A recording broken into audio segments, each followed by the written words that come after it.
Hello students, last topic को आगे continue करेंगे। फोटो इलेक्ट्रिक इफेक्ट और इलेक्ट्रोमैग्नेटिक थ्योरी ऑफ रेडिएशन से रिलेटेड कुछ न्यूमेरिकल्स को पहले सॉल्व करेंगे, उसके बाद नेक्स्ट टॉपिक की तरफ मूव करेंगे। तो यहाँ आप फर्स्ट क्वेश्चन को देखें, काफ़ी आसान सा क्वेश्चन लिखा हुआ है मैंने। Find the energy for 1 mole photon having wavelength. Wavelength दिया गया, एनर्जी पूछा है, तो फॉर्मूला रिकॉल करें आप, E that is equal to hc by lambda. कुछ बातों को याद करें। पहली बात, ये फॉर्मूला सिर्फ एक फोटोन के लिए था। 1 मोल फोटोन के लिए कैलकुलेट करना है, आपको एवोगैड्रो नंबर से मल्टीप्लाई करना पड़ेगा, यानी कि मल्टीप्लाइड बाई 6 इंटू 10⁻23 ये एनर्जी आ जाएगा। कुछ और बातों को रिकॉल कीजिए। एनर्जी आपको जूल में लेना है, लैम्डा आपको मीटर में लेना है, सी आपको मीटर पर सेकंड में लेना है, एच का यूनिवर्सल वैल्यू आपको याद कराया था, वो आपको पुट करना है। बहुत ही आसान क्वेश्चन है ये। 6.6 10⁻34 into c divided by lambda. Meter में लेना था मुझे, 300 नैनोमीटर दे रखा है, इसको मैं मीटर में कन्वर्ट कर दूंगा, 3 इंटू 10⁻7। इसको आप सॉल्व कीजिए तो ये वैल्यू कुछ 6.6 इंटू 10⁻19 जूल आ जाएगा। एक फोटोन का एनर्जी आया है, एवोगैड्रो से मल्टीप्लाई कर दीजिए, या सीधा भी यहाँ पे सॉल्व कर सकते थे, वो एक ही बात है। तो ये आपके पास जूल के अंदर आंसर होगा, सॉल्व कर लीजिएगा। नेक्स्ट पूछा है आल्सो प्रोडिक्ट वेव नंबर। तो वेव नंबर रिकॉल करें आप, न्यू बार 1 बाई लैम्डा होता है। लैम्डा की वैल्यू आपको दे रखी है 1/300। सॉल्व करेंगे नैनोमीटर इन्वर्स में, ये आप आंसर रिपोर्ट कर सकते हैं, हालांकि कोई प्रॉब्लम नहीं है इसमें, लेकिन नॉर्मली इन फैशन है मीटर इन्वर्स में या सेंटीमीटर इन्वर्स में रिपोर्ट करना। तो आप यहाँ पे भी लैम्डा का वैल्यू मीटर का पुट कर दीजिए, तो मीटर इन्वर्स में वैल्यू हो जाएगी। सेंटीमीटर में पुट करेंगे तो सेंटीमीटर इन्वर्स हो जाएगा। कॉन्सेप्ट को समझें, नैनोमीटर इन्वर्स में भी अगर आप लिख रहे हैं तो वो गलत नहीं है बिल्कुल भी। नेक्स्ट पीरियड पूछा गया आपसे, तो पीरियड जिसको टी से रिप्रेजेंट करते थे 1 बाई फ्रीक्वेंसी था, 1 बाई फ्रीक्वेंसी। सो यहाँ पे आपको लैम्डा का वैल्यू पता है। लैम्डा क्या होता है? This is c by nu. तो न्यू आपका हो जाएगा c by lambda, sorry nu this is equal to c by lambda. तो आपको 1 बाई न्यू करना है तो वो लैम्डा बाई सी हो जाएगा। तो लैम्डा की वैल्यू आपको दे रखी है, नैनोमीटर में है, ये लीजिए मीटर में कन्वर्ट कर दिया, और सी का वैल्यू मीटर पर सेकंड में आपने रटा हुआ है, वो पुट कर दिया। इसको सॉल्व कर दीजिए, 10⁻⁻17 वो आपका इस पर्टिकुलर वेव का पीरियड होगा। चलिए नेक्स्ट क्वेश्चन देखिए। ए 100 वॉट बल्ब, आपके घर में एक बल्ब लगा हुआ है, ये उसकी पावर बताइए 100 वॉट। फोटोन्स छोड़ रहा है 400 नैनोमीटर के। आपको बताना है उसने 1 सेकंड में कितने फोटोन छोड़े होंगे। तो सबसे पहले तो आप इस पावर को समझिए। 100 watt means 100 joule per second energy released है,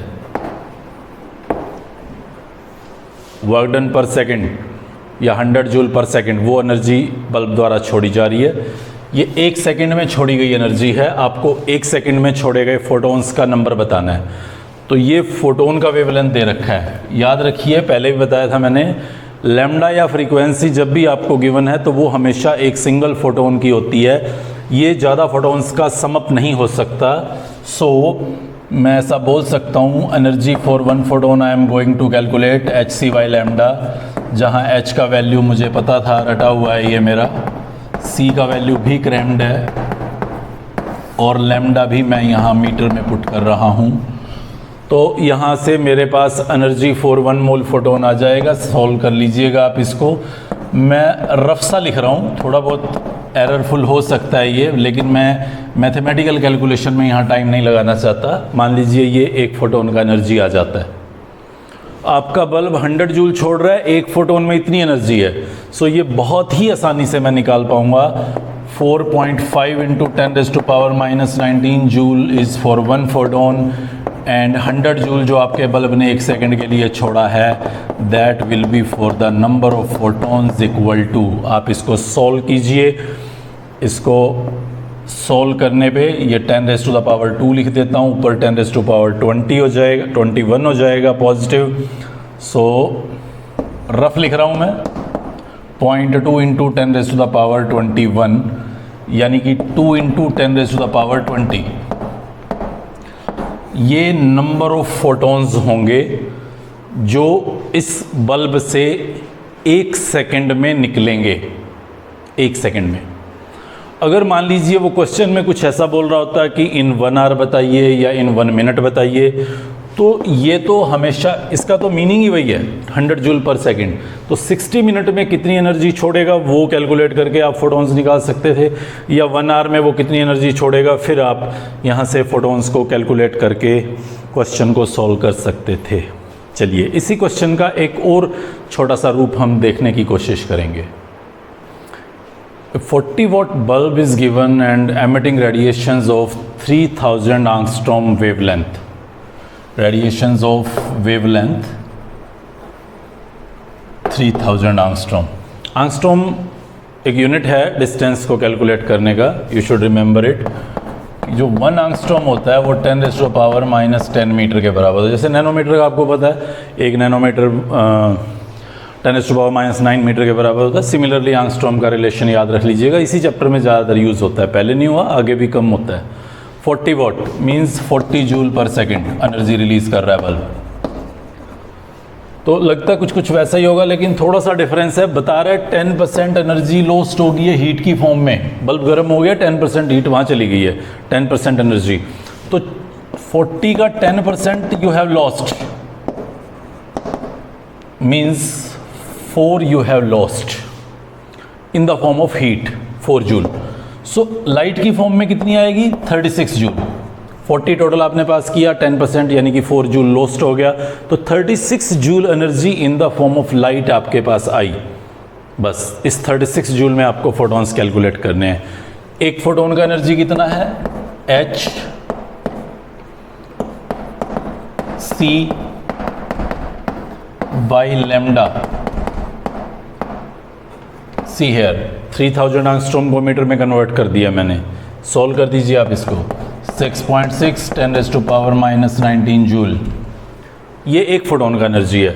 so 6.6 10 raise to power minus 19 joule is for number of photons 1 and 36 joule will be. तो ये बहुत ही आसान है, आप इसको बहुत ही आसानी से सॉल्व करके आपके आंसर को रिपोर्ट कर देंगे।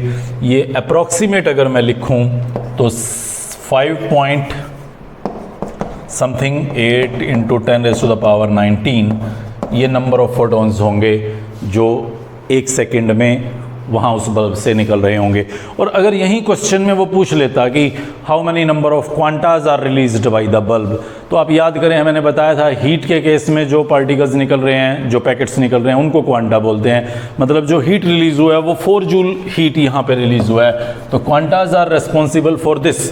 सो आप कैलकुलेट कर सकते हैं इस पर्टिकुलर एनर्जी से कि कितने क्वांटाज उसके रिलीज्ड होंगे अगर उन क्वांटा का वेवलेंथ दिया जाए तो। बट यहाँ फोटॉन्स का गिवन था तो फोटोन का ही हम लोग एज इट इज़ ऐसे ही कैलकुलेट कर लेंगे। चलिए एक और क्वेश्चन की तरफ आगे बढ़ते हैं। ये फोटो इलेक्ट्रिक इफेक्ट से रिलेटेड एक न्यूमेरिकल लिखा हुआ है हम लोगों ने। एक एल्कली मेटल है, एल्कली मेटल ग्रुप 1 की मेटल होती है पीरियोडिक टेबल में, सोडियम लिथियम पोटेशियम वगैरह, और वही फोटो इलेक्ट्रिक इफेक्ट अच्छे से दिखाती हैं। तो उनका थ्रेशोल्ड वेवलेंथ बोला है और रेडिएशन जो डाली गई उसका वेवलेंथ बोला है। आपको बताना है फोटो इलेक्ट्रिक इफेक्ट दिखाएगा क्या, और फिर उसकी काइनेटिक एनर्जी भी पूछी है। अगर दिखाएगा तभी होगी, अगर दिखाएगा नहीं तो फिर काइनेटिक एनर्जी जैसा कोई पॉइंट ही नहीं होगा। चलिए तो सबसे पहले वो रिलेशन रिकॉल करें आप। फोटो इलेक्ट्रिक इफेक्ट का जो मैथमेटिकल इक्वेशन लिखा था मैंने, H nu that is equal to H nu naught plus kinetic energy. ये न्यू अगर न्यू नॉट से ज़्यादा होगा ना तभी फोटो इलेक्ट्रिक इफेक्ट हो सकता है। एच तो कांस्टेंट टर्म है। हम लोगों ने ये पढ़ा था कि जो इंसिडेंट एनर्जी मैं अप्लाई करूँगा वो थ्रेशोल्ड एनर्जी या वर्क फंक्शन से ज़्यादा होना ही चाहिए, तभी इलेक्ट्रॉन इजेक्ट होने वाला है, अदरवाइज इलेक्ट्रॉन इजेक्ट नहीं होने वाला. So h nu must be greater than nu naught और nu that must be greater than nu naught. H nu must be greater than h nu naught और nu must be greater than nu naught. ये situation अगर है तभी photo electric effect हो सकता है. और हमें पता है फ्रीक्वेंसी के इन्वर्सली प्रोपोर्शनल है लैम्डा, यानी कि मुझे कुछ ऐसा कहना चाहिए कि lambda naught that must be greater then lambda. इसको ऐसे भी लिख सकता था 1 by lambda that must be greater then 1 by lambda not, जहाँ लैम्डा नॉट थ्रेशोल्ड वेवलेंथ है तो lambda naught that should be greater then lambda. और ये लैम्डा नॉट जो है ये आपका थ्रेशोल्ड वेवलेंथ है और ये थ्रेशोल्ड वेवलेंथ आपको दे रखा है 4000, जबकि इंसिडेंट एनर्जी का वेवलेंथ आपको बता रखा है 6000. क्या आपका 4000 6000 से ग्रेटर है? नहीं. मतलब यहाँ फोटो इलेक्ट्रिक इफेक्ट नहीं हो पाएगा. क्योंकि फोटो इलेक्ट्रिक इफेक्ट नहीं हो पाएगा सो काइनेटिक एनर्जी की कोई बात ही नहीं रहती है, इलेक्ट्रॉन निकलेगा ही नहीं, तो काइनेटिक एनर्जी कहाँ से आएगी, स्टॉपिंग पोटेंशियल कहाँ से आएगा. रिजल्ट हम यहीं पे रुक जाते हैं, no photo electric effect will not be observed. चलिए तो इसमें थोड़ा सा चेंज कर देता हूँ. मैं चेंज क्या करता हूँ, मैं यहाँ पे 6000 एंगस्ट्रॉम की बजाय 3000 एंगस्ट्रॉम कर देता हूँ. तो अब वो कहानी बदल जाती है, क्योंकि अब आपका थ्रेशोल्ड वेवलेंथ स्मॉलर है, सॉरी थ्रेशोल्ड वेवलेंथ ज़्यादा है, इंसिडेंट का वेवलेंथ कम है, और इंसिडेंट का वेवलेंथ कम है तो इंसिडेंट की एनर्जी ज़्यादा हो जाएगी. इंसिडेंट की एनर्जी ज़्यादा हो जाएगी तो फोटो इलेक्ट्रिक इफेक्ट होगा. चलिए कैलकुलेट करते हैं काइनेटिक एनर्जी. H, इसको थोड़ा सिंपल वर्जन दे देता हूँ, H कॉमन ले लेता हूँ, nu minus nu naught that is equal to kinetic energy. H C by lambda minus C by lambda naught that is equal to kinetic energy. इस C को भी कॉमन ले आता हूँ बाहर ही. C का वैल्यू, ये H का वैल्यू लिख रहा हूँ, ये C का वैल्यू लिख रहा हूँ. 1 बाई लैम्डा कितना पास किया, इन मीटर्स पुट कर दीजिए, और लैम्डा नॉट कितना था वो भी इन मीटर्स पुट कर दीजिए. अब आप इसको सॉल्व करें, ये थोड़ा सा टाइम कंज्यूमिंग होगा, बट अगर आप इसको सॉल्व करेंगे तो आपके पास वो काइनेटिक एनर्जी होगा इस इजेक्टेड इलेक्ट्रॉन का. अब आप क्या करेंगे, दूसरा आपको स्टॉपिंग पोटेंशियल निकालना है. तो मैंने बोला था आपको कि जो काइनेटिक एनर्जी होता है वो EV है, जिसमें ये जो V या V नॉट मैं लिख रहा हूँ ये स्टॉपिंग पोटेंशियल है. काइनेटिक एनर्जी आप वहाँ से कैलकुलेट करके लाएंगे. इलेक्ट्रॉनिक चार्ज 1.6 10⁻⁻19 है इंटू V नॉट. यहाँ पे इस V नॉट को आप वोल्ट में रिपोर्ट कर देंगे, काइनेटिक एनर्जी की वैल्यू यहाँ से पिक करेंगे, ये आपका एग्जैक्टली आंसर होगा. नेक्स्ट क्वेश्चन देखें. A metal piece of cesium is given radiation of this wavelength and ejected electron has kinetic energy. Find threshold energy.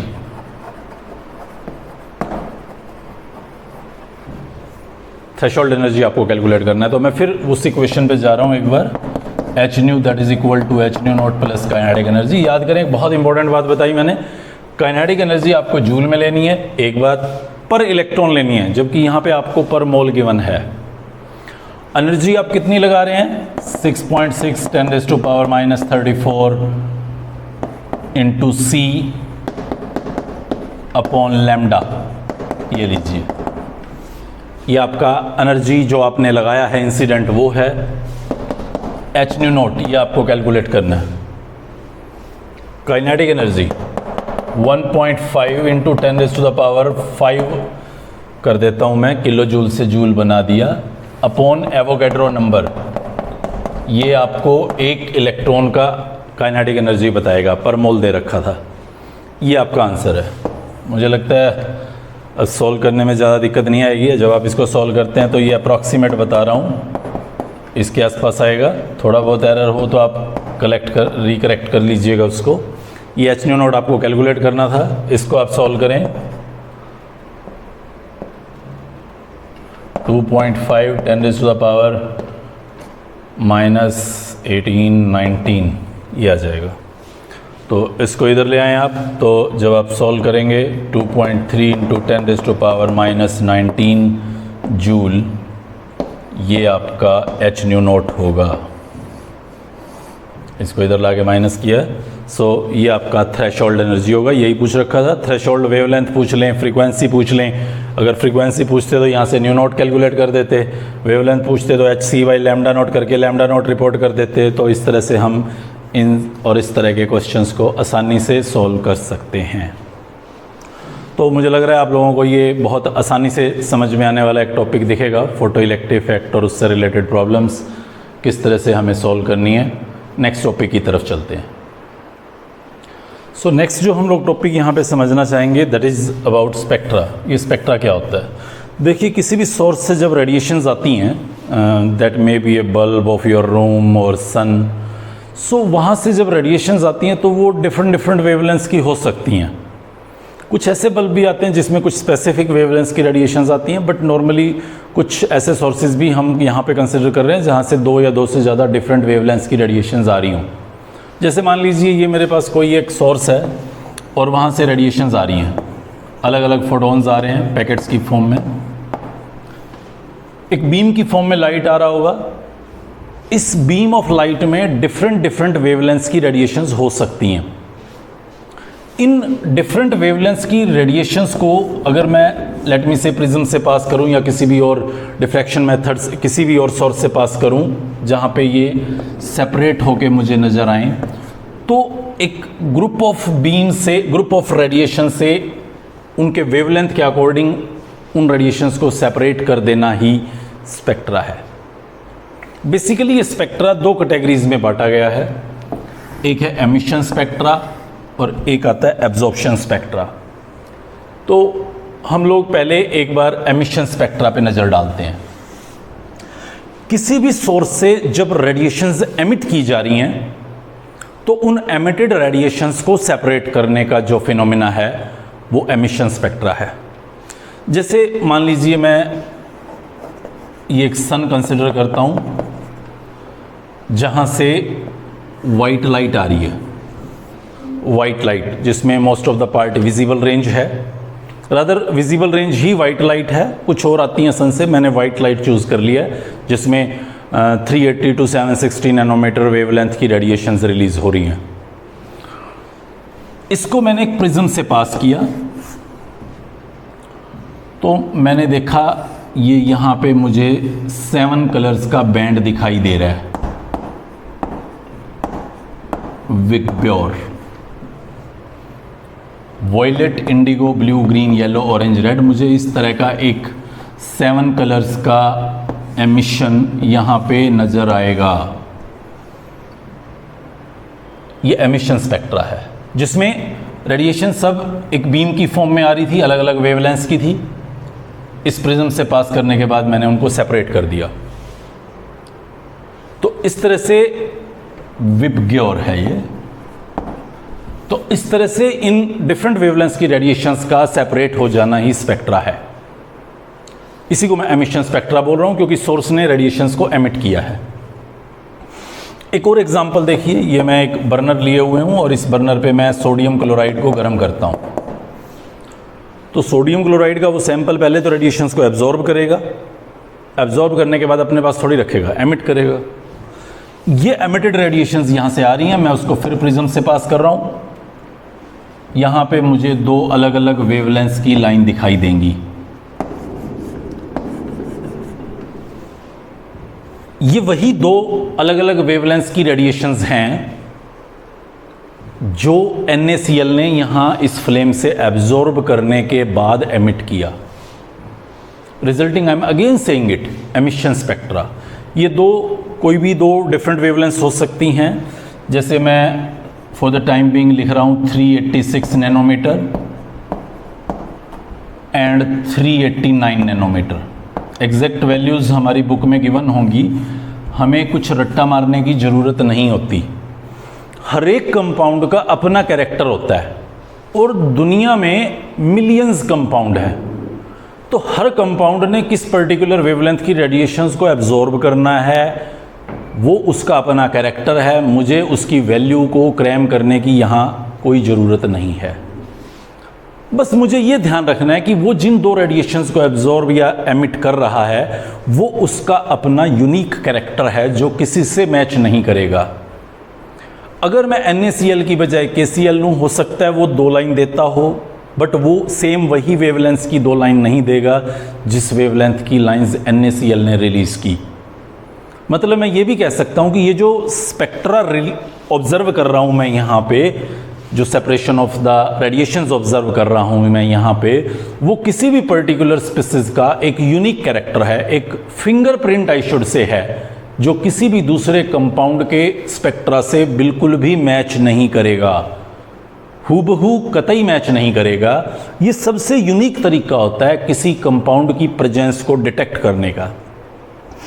मान लीजिए अलग अलग एक्सपेरिमेंट से मैंने कंफर्म कर लिया कि गिवन सैंपल मुझे सोडियम क्लोराइड ही था, तो ये मेरा 99% कन्फर्मेशन होगा। जब मैं स्पेक्ट्रा पे ला के देखूंगा उस अननोन कंपाउंड को और मैं पाऊंगा कि वो भी वही रेडिएशंस यहाँ पे एमिट कर रहा है जो प्योर NaCl जो नॉन सैंपल है मेरा वो करता है, तभी मैं उस अननोन सैंपल को NaCl नाम दे सकता हूँ। ये सिंपली एक फिंगरप्रिंट होता है, ये एमिशन स्पेक्ट्रा था। एक और एग्जाम्पल देखिए, ये मैंने एक बल्ब लिया, इस बल्ब में हाइड्रोजन गैस फिल कर ली और इसको एनर्जी दिया, तो एनर्जी देने के बाद यहाँ से कुछ रेडिएशंस निकली, मैंने उनको भी प्रिज्म से पास किया और एक फिल्म पे ऑब्जर्व कर लिया। तो मैंने देखा कि यहाँ तो बहुत सारी लाइंस अपीयर होगी अलग अलग वेवलेंथ्स की। ये सब एमिशन स्पेक्ट्रा के मैंने एग्जाम्पल बताए हैं। जब किसी सोर्स से लाइट एमिट होती है, चाहे वो सोर्स सन हो जहाँ से वाइट लाइट मैंने चूज़ की, चाहे वो एक NaCl का सैंपल हो जिसको मैंने गर्म कर रखा था, या ये बल्ब है जहाँ से रेडिएशंस एमिट हुई हैं। इन एमिटेड रेडिएशंस को जब मैं ऑब्जर्व करता हूँ तो मुझे 2 तरीके नज़र आए, दो फॉर्म्स में वो नज़र आई। एक फॉर्म इसको देखिए जहाँ आपको बीच में कोई गैप दिखाई नहीं देने वाला, एक रेडिएशन फिर दूसरी फिर तीसरी फिर चौथी फिर पांचवी फिर छठी फिर सातवीं, बीच में कोई गैप नहीं है। I will call this spectra as continuous spectra और बैंड स्पेक्ट्रा। और एक ये जहां पे आपके पास 2 लाइंस आ रही हैं या ज़्यादा लाइंस आ रही हैं, मींस गैप आ रहा है, इसको बोलता हूं मैं लाइन स्पेक्ट्रा। एब्जॉर्प्शन स्पेक्ट्रा क्या है? चलिए एक और एग्जांपल से देख लेते हैं कि एब्जॉर्प्शन स्पेक्ट्रा क्या है। ये मेरे पास एक कंटेनर है जिसमें मैंने NaCl लिया हुआ है और यहाँ कुछ रेडिएशंस पास कर रहा हूँ। सपोज कीजिए मैं 380 से लेके और 450 नैनोमीटर की रेडिएशंस पास कर रहा हूँ इसके अंदर। तो इसका जो यूनिक कैरेक्टर है उन 2 रेडिएशंस को एब्जॉर्ब करने का, जैसे मैं पिछले एग्जाम्पल पे हाइपोथेटिकल लिख दिया मैंने 386 और 389 नैनोमीटर का, तो जब ये रेडिएशंस यहाँ पे पास होंगी 380 to 400 नैनोमीटर की रेडिएशंस, तो यहाँ निकलने वाली जो रेडिएशंस होंगी वो सारी की सारी होंगी एक्सेप्ट दीज 2। कौन सी? एक 389 नैनोमीटर वाली नहीं होगी और एक 386 नैनोमीटर वाली नहीं होगी। वो कहाँ गई? वो इसने एब्जॉर्ब कर ली। ये एब्जॉर्प्शन स्पेक्ट्रा है, मतलब उसने सारी लाइट्स को ट्रांसमिट कर दिया, सारी रेडिएशंस को ट्रांसमिट कर दिया एक्सेप्ट दोज जो उसने एब्जॉर्ब कर ली।